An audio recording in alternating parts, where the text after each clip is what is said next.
G'day everybody, I hope that you're doing well and you're keeping safe, especially now that restrictions are starting to be lifted.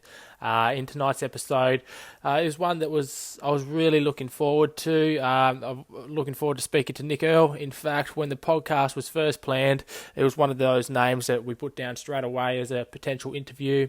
He has a lot of interesting things to say, as you're going to find out in this podcast.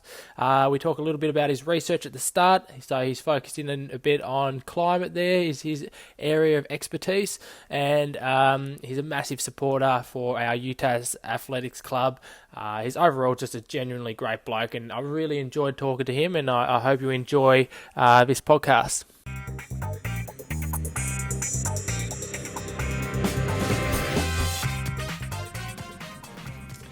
G'day and welcome to another episode of the UTAS Sport podcast. I'm joined here by the Michael Jordan of Hobart. Apparently his name is Nick Earl. How you going? You promised you wouldn't use that, but anyway, I know, I'll go pretty well. I literally just said that. It is a beautiful Friday afternoon here in Sandy Bay, the best state in Tasmania. It's actually pretty miserable today, but very rare here in Hobart. Just a little bit about Nick. We're actually pretty similar runners, me and you. We both hold the segment on Bowen Bridge, except I was doing a 1 kilometre sprint and you were doing the first section of a marathon. So, is that right? I'll take that. So that puts it a little bit into perspective for the people who know a little bit about me. So Nick is unbelievable as a runner.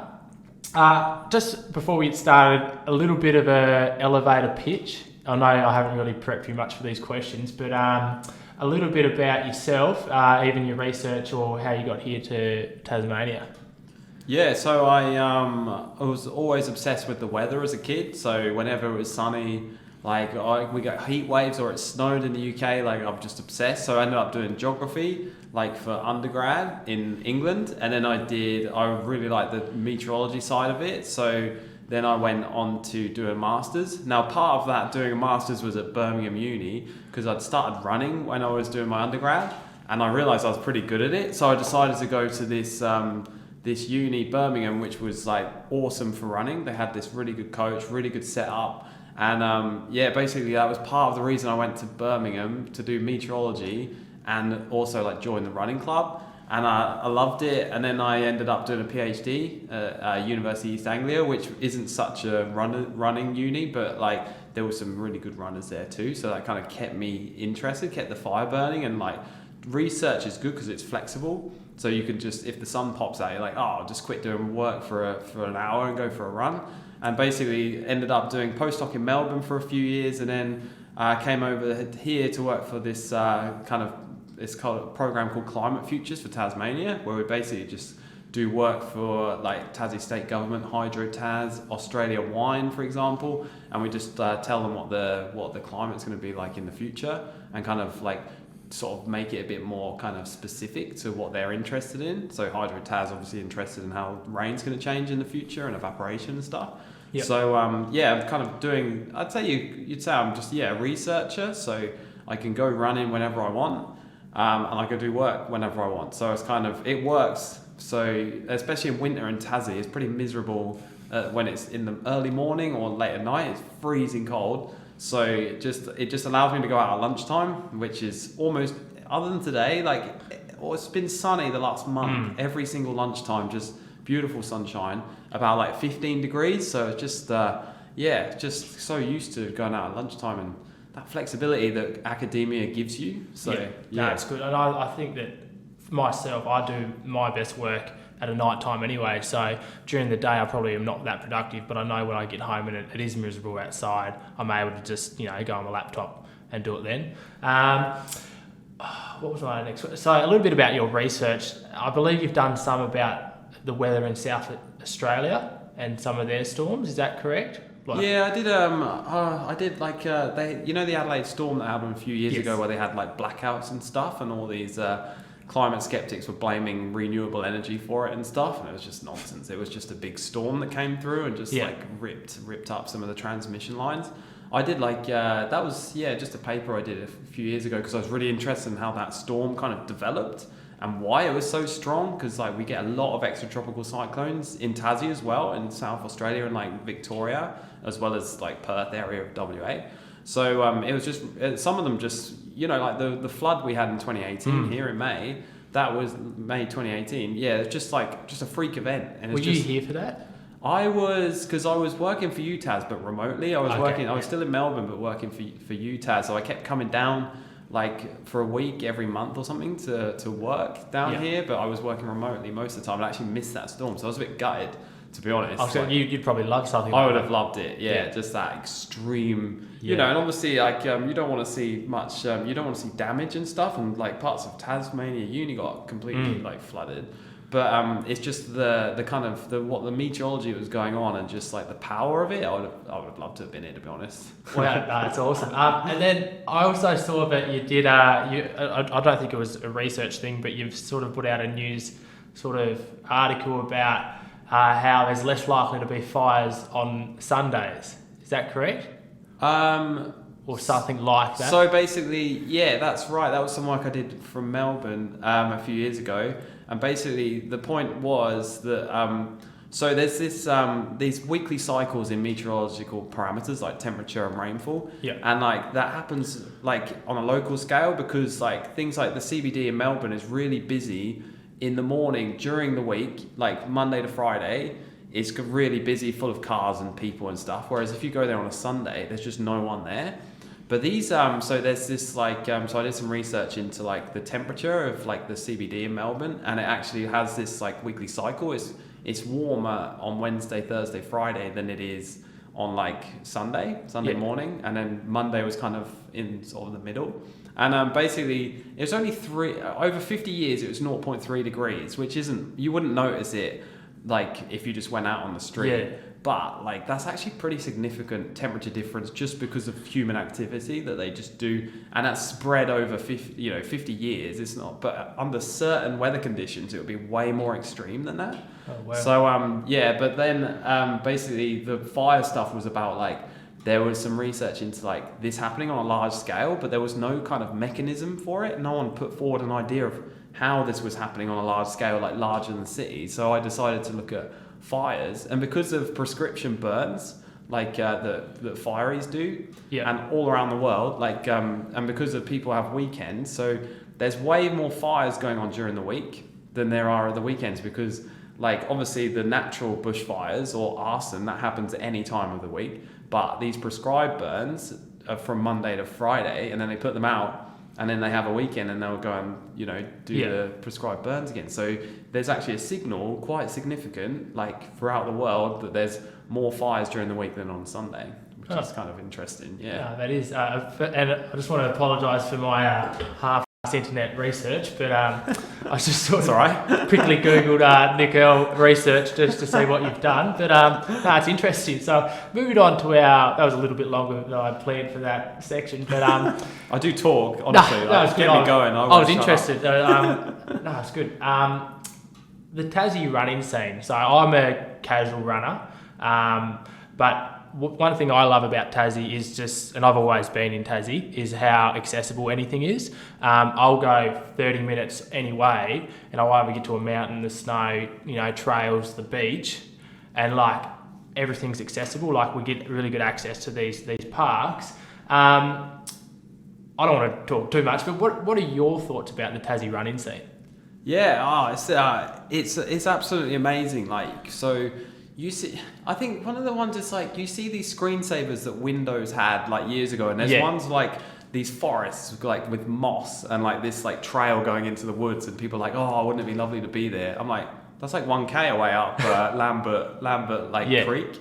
You can just go up where Lambert Street is, and you carry on, and you get this moss and these like creeks with like little wooden bridges going over. Have you ever been up northwest? That's where I'm from, like the Tarkine and that. Like that's awesome around there. No, I haven't been up there because that's fantastic. Yeah, I just been exploring around like Hobart. Well, there's heaps around here. There's so much around here, and I went running on Marion Bay like a couple of months ago, and then just loved it. It was just like, what the hell, this place is amazing. And because the prevailing wind is often from the west, so that's an east facing side, like kind of shore, as right on the east coast. So basically, like you can on a windy day, you can just run up and down that beach, and you're just out of the wind, and it's just beautiful. Yeah. And it's not very far away either. It's a 50-minute drive, and it's just there's no one there. It's just pristine. It's unbelievable. Whereas I'm coming from Melbourne, like I lived in Melbourne for 6 years before moving down to Tassie. And it was just like, to get to a beach like that, you'd have to drive all the way down the Great Ocean Road, and there'll be a load of people there. Yeah. But here, there's just so many options. Like you say, I literally have been at 7 Mile Beach in the morning, went for a swim, and then a cold front came over. It snowed on the mountain, so I drove up, and so you can be swimming in the sea in the morning and then playing in the snow in the afternoon. Like, it's just outrageous. That's awesome. And we don't want to promote Tassie too much because I like the fact that, like you said, there's not as many people here, so we don't want too many people coming over. I've done a few tries, and I loved Coles Bay. I don't know if you've ever been there, but that was awesome. Where is that? On the east coast. Is that south of Marion Bay? Oh, you don't know. I'm pretty sure it's north of it. Have you ever been up to Bidalong Bay? Like, not that far up. Been like Freycinet and like that area. Well, but like... I'm from here, and my geography of Tasmania is shocking. But would Marion Bay be your favourite spot in Tassie? Like, what are your favourite spots? I mean, it's so far that's probably my favourite spot. But like, I kind of discover there's just so many places to discover. Like, I went to Snug Falls like a couple of months ago just on a whim. I was like, oh, there's a waterfall near here. Just like I was doing something in Margate, and then just thought, oh, there's a 5-minute drive here at this waterfall. Went and jogged down, and it was just this enormous waterfall, which I was like, what the hell? Like, where did this come from? And it's just amazing. There's so many things to discover, and. There's but that beach is just stunning. So I'd say so far that's my favourite spot. Yeah. All right. Well, that probably takes away my next question, which was going to be, where would you like to see a race? Because you haven't quite explored all of Tassie. You probably... Oh, I think so. I do all my fast stuff around near the airport, like 7 Mile Beach, and because you can do a warm up along the sand, but then like the roads around there are so flat. Mm-hmm. And you go up to Pittwater Road, which is the other side of the airport from 7 Mile. You could have such a fast race there because it's just you can have this out and back road, and if you could close that, because there's a few cars that goes down there, but like on early in the morning, no one would actually notice.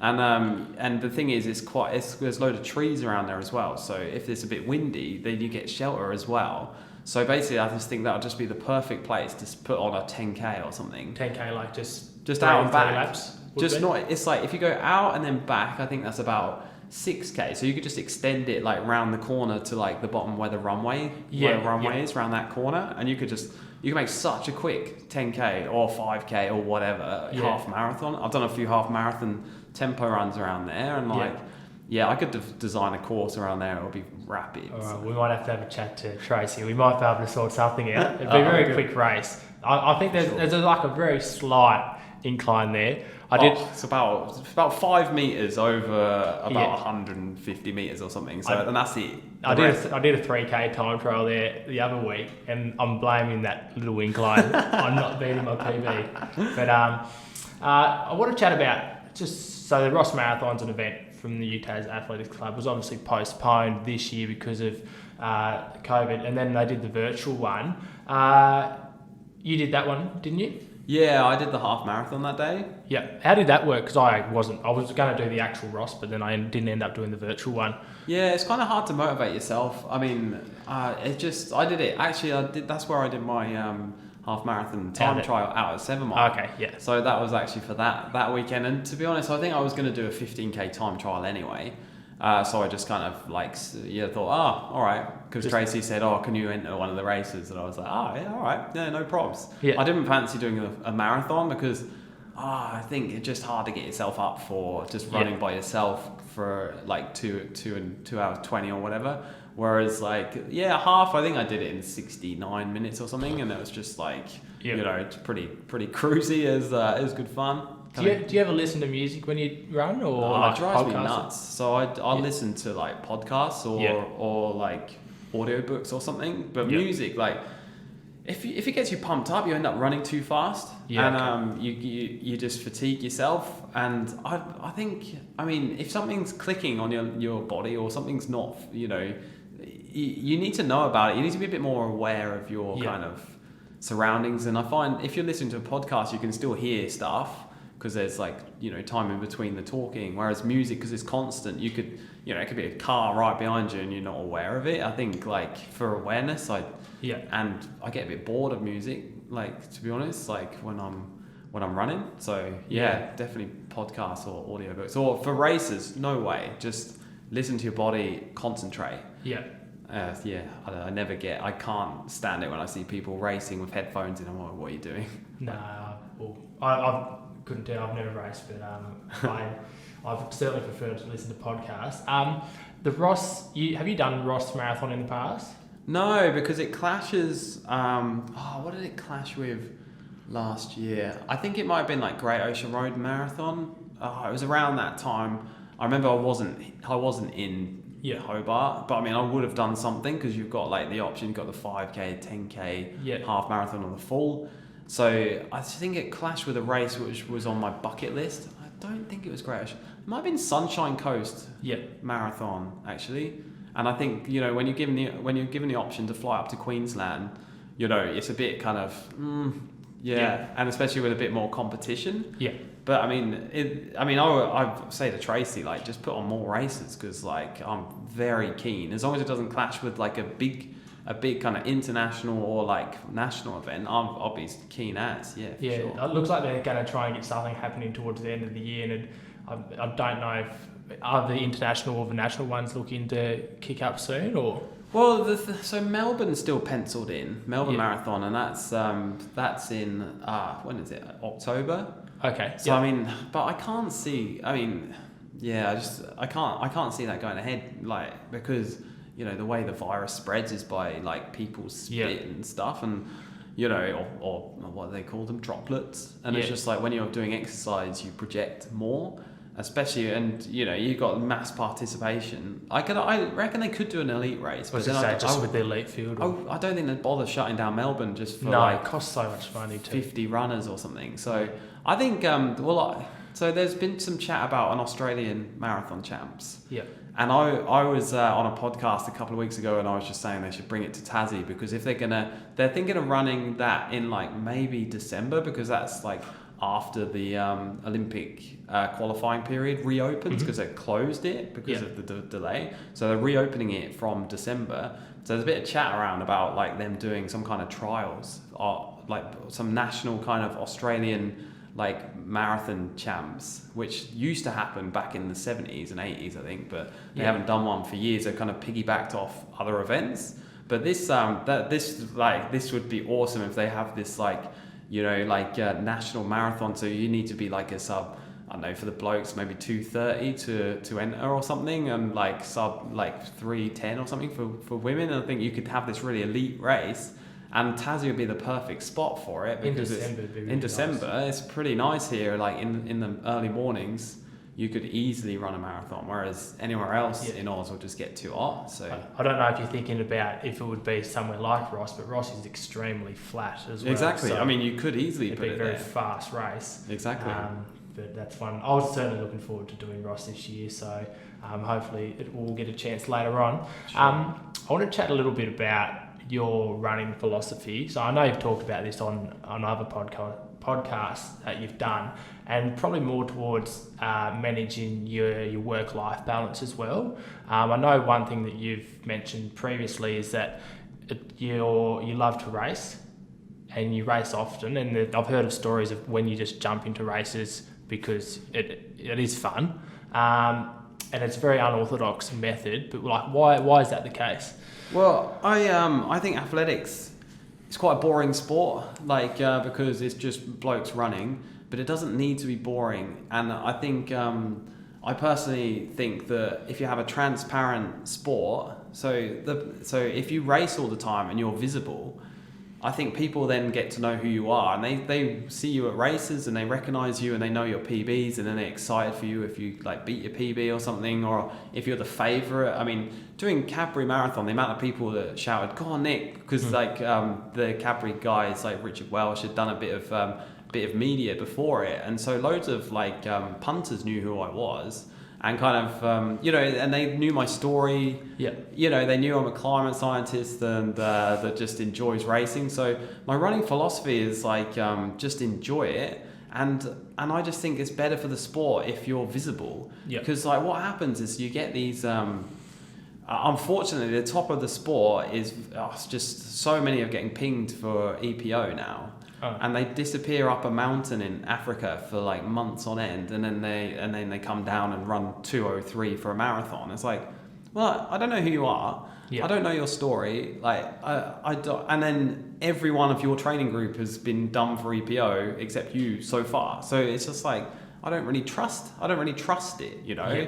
Whereas if they get out week in, week out to race and they're putting themselves out there and they're sort of, you can follow their story, then you'll trust them more, and there's way sort of less suspicion around really exceptional results. And one of the examples is the Ingebrigtsens, these Norwegian runners. There's this massive family. There's three of the boys are like high level runners, and they've got this kind of show which is huge in Norway, and it's kind of like the Kardashians. Not that I've seen that, but I kind of imagine what it is. They kind of follow them around, and there's a bit of relationship nonsense, but they also like cover their training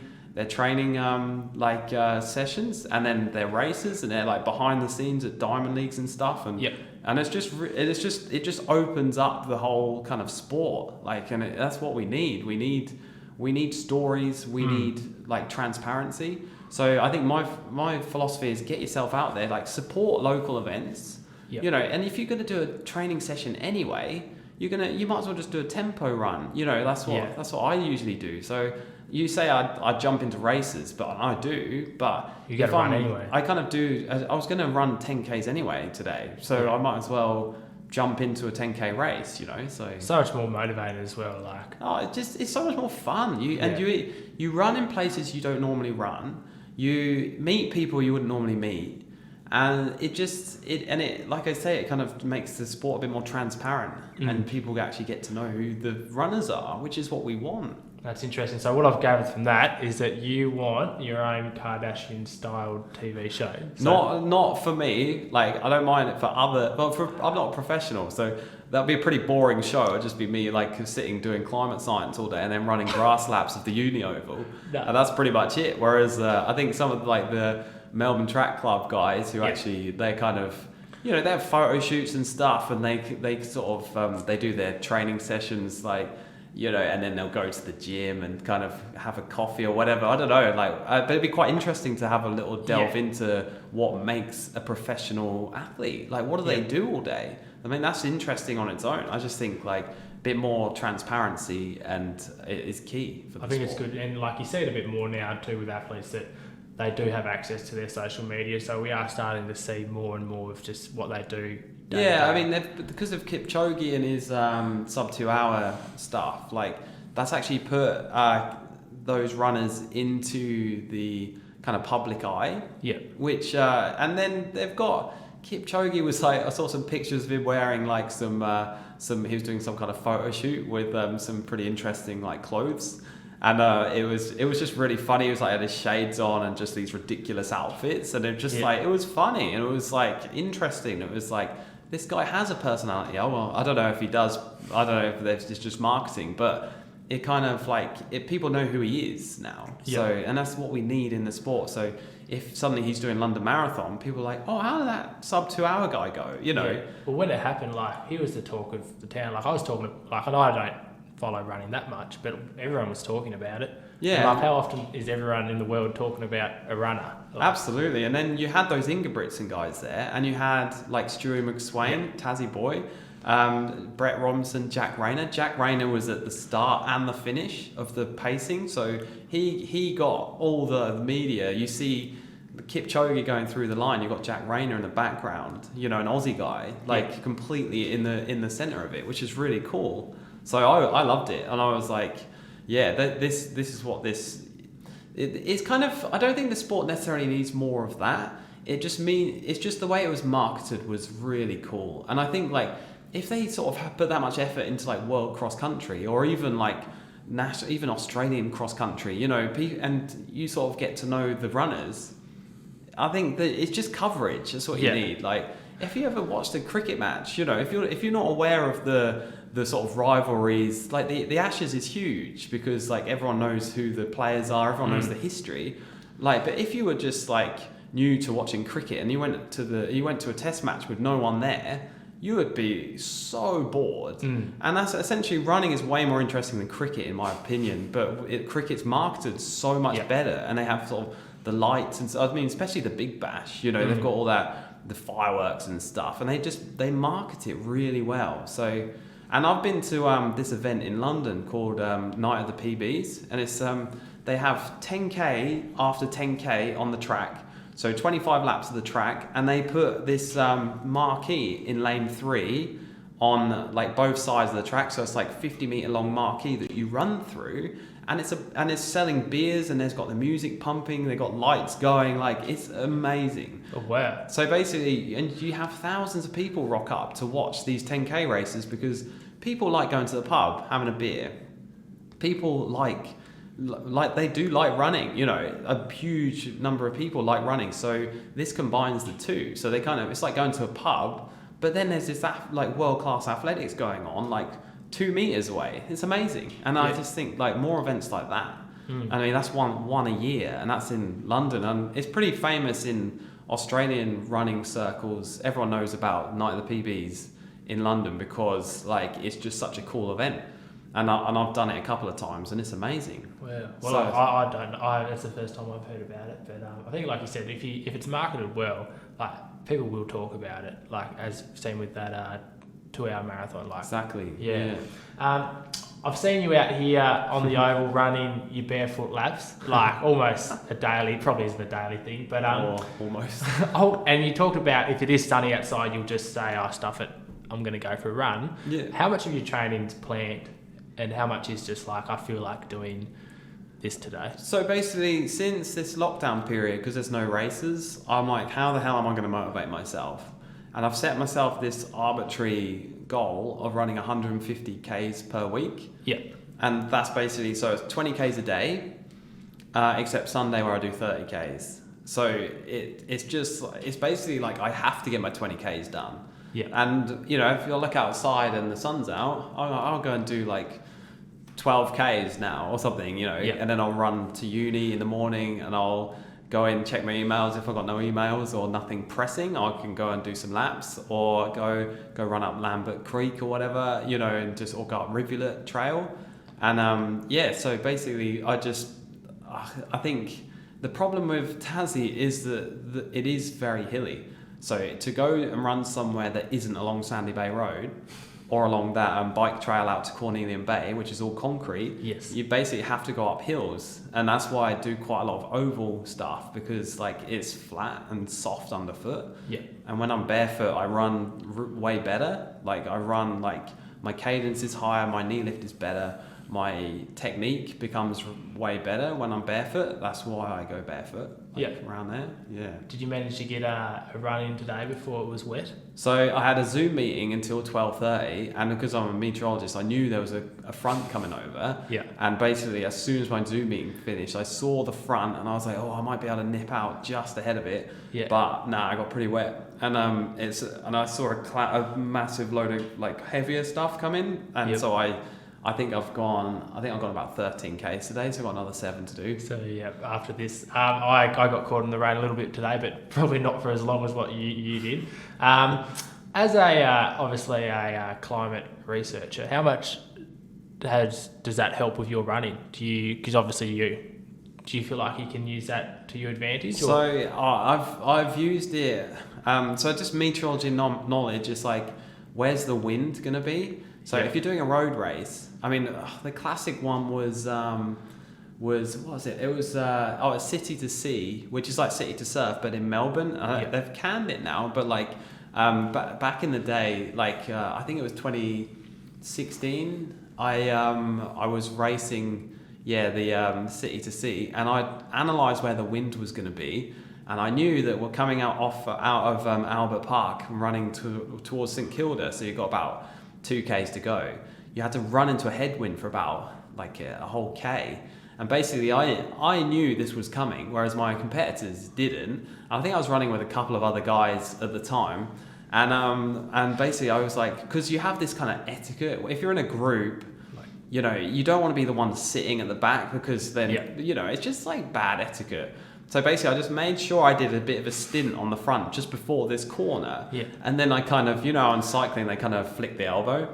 I essentially did that. I kind of went to the side and let the other guys come through and just tucked in behind. We turned the corner straight into a block headwind, but they're like, because it's their turn, I'm just there having a ride. And then I managed to out sprint them in the finish once we'd got near the end. Yeah. So basically, like, it definitely helps with tactics. So if there's going to be some wind around, I will be looking at the course and working out exactly where the wind's going to be. And I do use it to my advantage if I can. Yeah, that's awesome. That's a good story. You don't like waking up early for a run or workout. Why is that?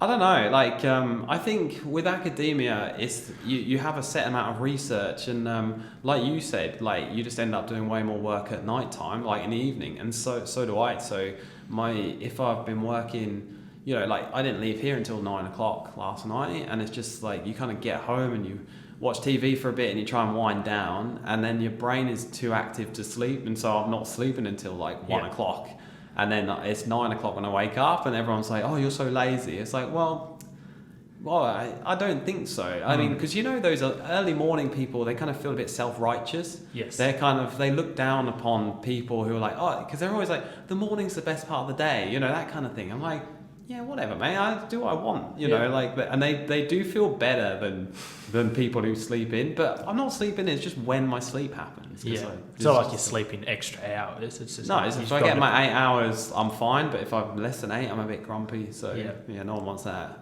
No, too easy. I've got this section here. Sorry, you can't see my notes here, but I've got tips for runners. But it was more so just for me. Because I said, yeah, sure. I was pretty stoked to see that you started running in your early 20s or mid 20s, and I'm only 24, and you've managed to obviously develop into an elite runner now. What tips would you have for any new runners or anyone trying to get from a good runner to a bit better? Yeah, so basically, like I said before, enjoy it is key. Also, and one of the keys to enjoying it is like, and I did this when I started running, is basically every time I went out the door, I smashed it as hard as I could. I ran as fast as I could every single day. And then you just end up dreading it because it feels awful. Like, and I like seeing my dad run park run because he'll be running like 25 minutes, but that end, he's giving it 110% and he's like killing himself. And I do exactly the same thing, just like 10 minutes quicker. Yep. And the thing is, like, so many new runners will just run like that every day, and then they hate running. It's like, oh, I'm not surprised, you know. Yep. So basically, we have the traditional runner does like hard training sessions, like interval sessions or tempo runs, like on like Tuesday, Thursdays, and Saturdays. And all the other days are just real easy running in nice places, or just like what I do on the oval, just kind of tune into a podcast and just the sun's out, just do some barefoot laps. I love it. It's just so you just got to and it's so good for like the mental health. And a guy on the podcast, a guy called Julian Spence, he came out with this quote, which he said that I've never come back from a run feeling worse than when I left. And that is 100% true. Like, unless you get hit by a bus or like you get injured during the run, you always feel better for it. So I think my biggest tip is like try and enjoy it, and also patience is key. So it takes about 10 years of being a runner to hit your peak.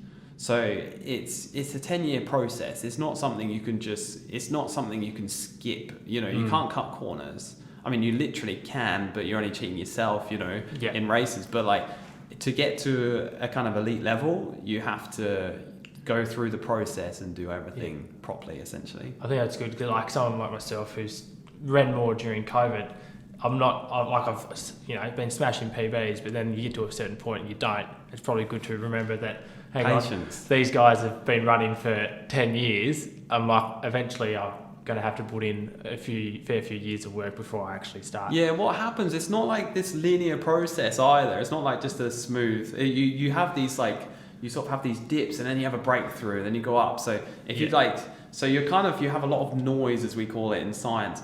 It's kind of like climate change. That's what I liken it to. When overall the temperature's going up, but around that temperature rising, it's very messy. There's a lot of noise, and the sort of temperature's going like this. But the line, as long as the line is going up in fitness, not climate change, that's not ideal, but your fitness is good. Yeah. And basically so you can hit, sometimes like you hit a race where everything goes perfectly and you run way quicker than you should have done essentially that day, because say the wind dropped off, or you just had a guy that you were drafting who was running the perfect pace, and then like a few months later you'll run slower, even though you're fitter.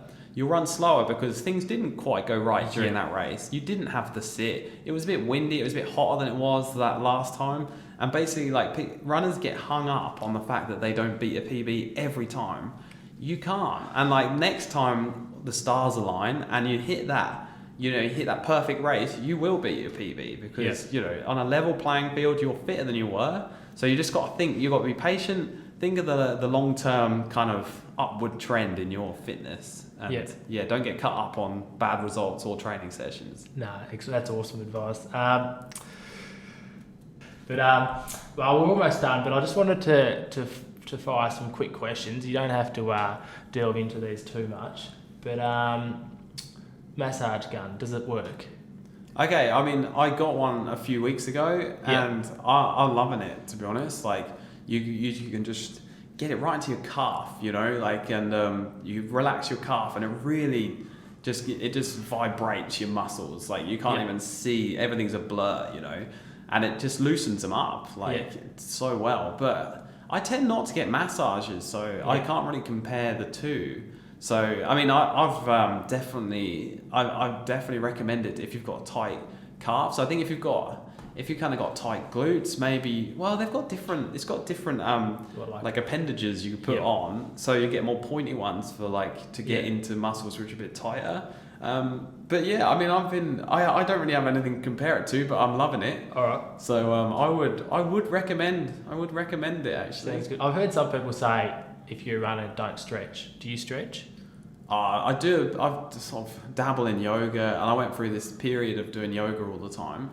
I don't think it makes too much difference actually for a runner. I think you need to stretch a bit, and you need to make sure you're pretty flexible, but you actually don't want to be too flexible as a runner. You kind of, especially a marathon runner. I know marathon runners who just can't, who don't have any flexibility, but they've been going for years. Like Lisa Waitman, one of Australia's best ever marathoners. She doesn't do any of that, and she's hardly ever injured, very successful. She just says, "Oh no, I'm stiff as a board," but it kind of works. So I think it's a bit, so I think everyone's different. That would work for some people, not others, and others will need to. Depends how they run as well. So she's a bit of a shuffler, so maybe you get away with it if you're a shuffler. But if you're someone like, there's a runner called Jeff Risley who's a middle distance runner from Melbourne, and I've just seen him run. It's just beautiful to watch. Like, it's just that's how I think I run, but when I actually see a video of me, I'm like, oh, that's not me at all. I look like one of those shufflers. Yeah. So I mean, it depends how you run. It just depends on the person, really. So I don't really do much of it. I should probably do more, because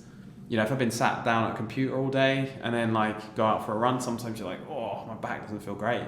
But yeah, generally I'd say it just depends on the person. You'd have a standing desk, wouldn't you? Yeah, I actually do. Yeah. Most just sit down still though? Or?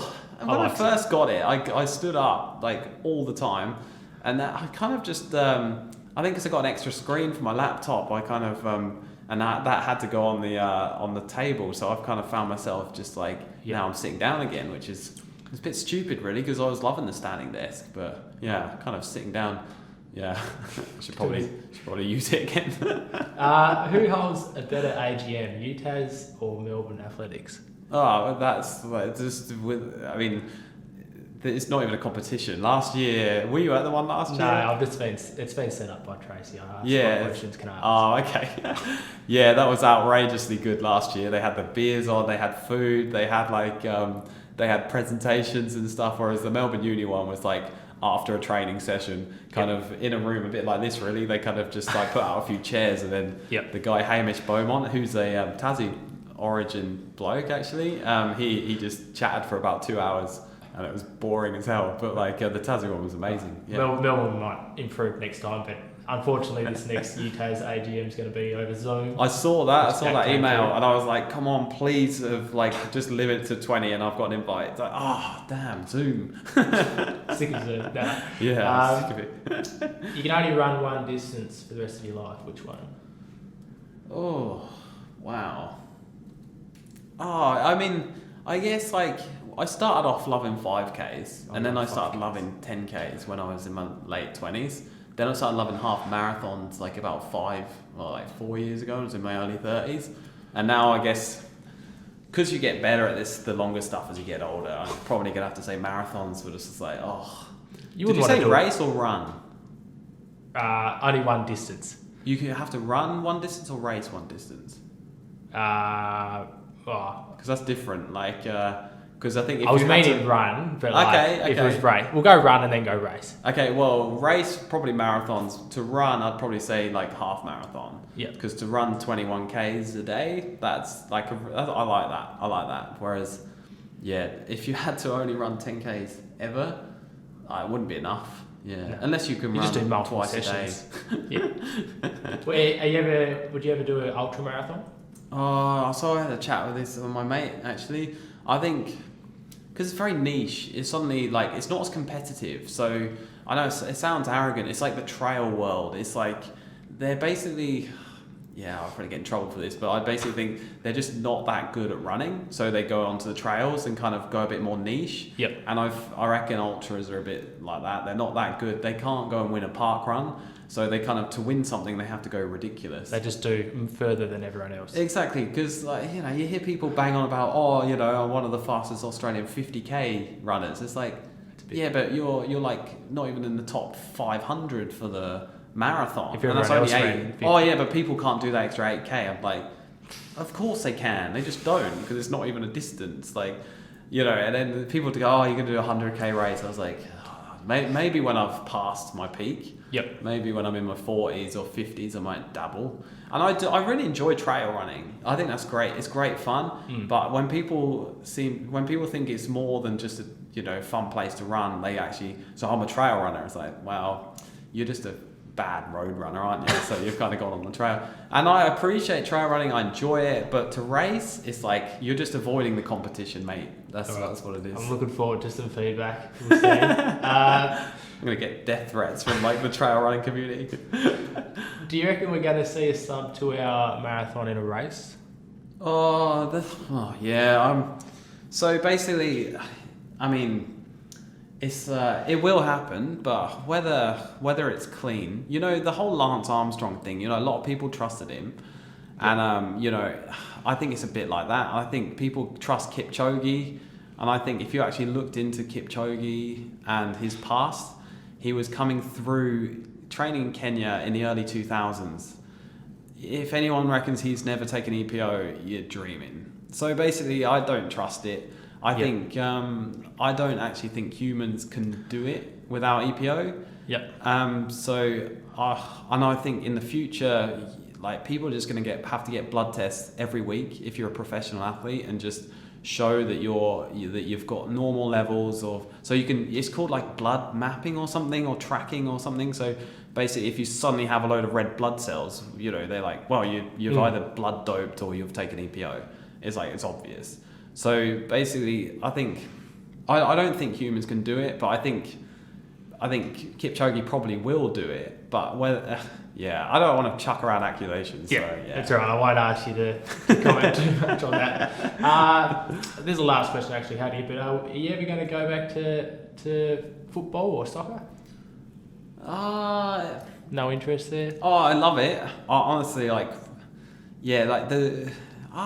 on. Like, it's basically like, I was just thinking of scoring a goal is awesome. All your mates come around and, and if there's any kind of crowd, everyone goes nuts. But like, compared to winning a big race, and you really earn it, because you can score a goal when you're kind of, a corner comes in as a mad scramble, someone tries to clear it and it hits you on the arse and it goes in, and you're like, yeah. Whereas when you win a race, you kind of deserve it. Yep. So, And also, like, when I play football, I kind of I have sore kind of everything lateral, because running is straight. Yeah. Whereas the lateral movement, it kills me. So not until I finish running, I don't think. And then, it'll probably be, I'm not planning on finishing running, so I'm probably out. I don't know, if someone's having a kickabout, I'll join in. But if someone's going 2-footed challenges, I'm out. Yeah, forget it. It's maybe after your ultra marathon career. Yeah.